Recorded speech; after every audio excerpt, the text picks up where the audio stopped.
Welcome back to AM Northwest. For some people, surgery can be the best option when dealing with serious weight issues. Here to share her personal story of weight loss, we're happy to welcome Dawn Pastorez, and from Oregon Weight Loss Surgery, Dr. Emma Patterson. Nice to have you both here. Dawn, let me start with you and ask, what brought you to the point where you said, okay, I'm going to go with surgery. That's the best option for me.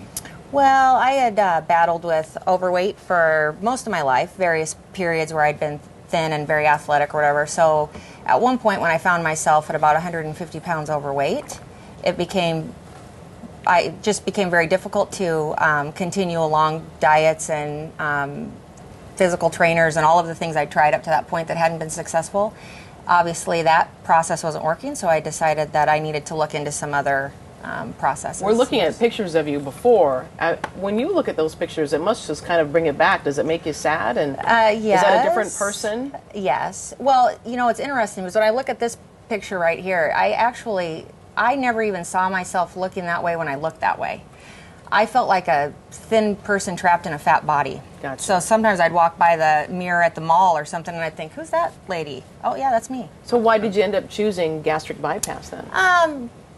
Quite a lot of reasons. I looked at the lap band and the Roux-en-Y surgeries, and it just seemed to be the thing that I thought would be best suited for my particular, the amount of weight loss I needed to have, how my body seemed to utilize fuel or not utilize it, those kinds of things.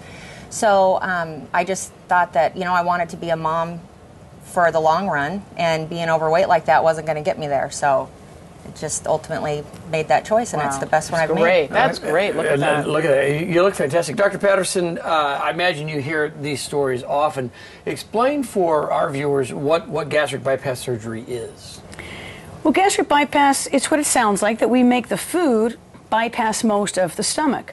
So I take the stomach that's about this big, or about like a football size, and literally create a new stomach out of the very top, where I staple across and make it into a golf ball size. And so if I just did that, it would be a dead end, right? People would eat and vomit, not getting nutrition. So then I have to take part of the intestine and staple it and bring it up to that little golf ball stomach. So food's going to go into the little stomach and then straight into the intestine, past most of the stomach. And then I make another connection down below, connecting the other part of the intestine that has the digestive juices in it from the pancreas and the liver to that part of the intestine. So it becomes in a Y shape. And in the upper parts of the Y, people aren't absorbing any calories or nutrition, but then when we bring the food together with the digestive juices, then absorption happens from there on. And so patients can eat less food, and somehow they're less hungry after the bypass. And there's some data recently that suggests that patients even tend to go towards more healthier foods after the bypass, and their tastes change a little bit, and so they lose a lot of weight. Is that how it was for you, no? Absolutely, yeah. Right after the surgery, it's there's a process. It's been through major surgery or that kind of stuff, but I was never hungry.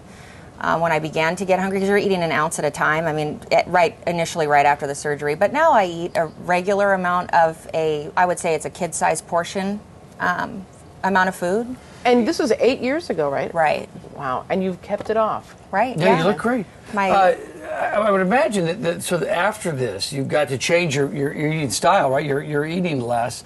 But I'm understanding that for a lot of patients, to just go to that diet before the surgery, it just doesn't work. Yes. Yeah. Is that just because they're just always hungry? Yeah, I think that's really the difference with weight loss surgery, is that it makes people less hungry. Because when you go on a diet and lose some weight, there's a lot of studies showing that then the chemicals in your body and your stomach change to make you more hungry. And it's really hard to not eat when you're hungry. And I think that's all my patients are doing. Before the surgery, they had a bigger appetite. And after the surgery, they have less, and they fill up on a small amount of food. So it really helps them lose weight. Now, there's just about an 18-month to 2-year window in which people usually lose weight, and then they tend to plateau, and they can eat kind of a small portion. So it's very important for maintenance, as Dawn has done, to keep eating healthy and exercising and all those other components to weight loss. How safe is the surgery? it's actually really remarkably safe these days, and it's really improved in the last 5 or 10 years even. So weight loss surgery is like as safe as gallbladder surgery and safer than joint replacement surgery and just everyday surgery. So it's incredibly safe, you know, when done in the right hands at the right centers. For more information about any kind of weight loss surgery and obesity, I have an educational website called Doctors of Weight Loss, because as you see in the news these days, there's articles every day on obesity, and we kind of filter out, I think, the more important ones, help people understand them, and quote obesity experts from around the country to help people stay on top of the news, and they can sign up for a newsletter there. Very good. If you'd like more information about any of the weight loss procedures, you can contact the Oregon Weight Loss Surgery and Dr. Emma Patterson, 503-227-5050. Thank you so much. Thanks for sharing your story, Dawn. We appreciate that. Thank you very much.